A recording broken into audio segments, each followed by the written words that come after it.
حضرت موسی علیہ السلام یو ځل په لاره تېرېده، یو سړی لګیا دی رب العالمین ته زاري کوي، یو جاړي ورته چې موسی علیہ السلام پې ورغی، هغه سړي ته وایي ولې؟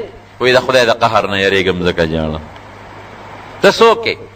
وایي زه موسی یم د بني اسرائیل. ورته غاړه ورته لاسونه یې وله ښکل کړل، ځکه د دې پیغمبر د هغه هم دونه امتو زمونږ د نبي علیه السلام د امت غوندې خو نو کم خو لکه د نورو پیغمبرانو نه امت زیات. وی حضرت د الله پیغمبر چېرته دی؟ وی تور ته ځم د الله ملاقات له. یا زما یو سوال خو الله ته وکړه. وایه څه سوال دی؟ الله ته ده ووایه چې ما خدای وبخي، دا جړېدونکې بنده ورته وایي. موسی علیه السلام یې تا به خدای بخي، ځکه څونه الله ته عبادت کوې، سجدې لګې او خدای ته جاړ.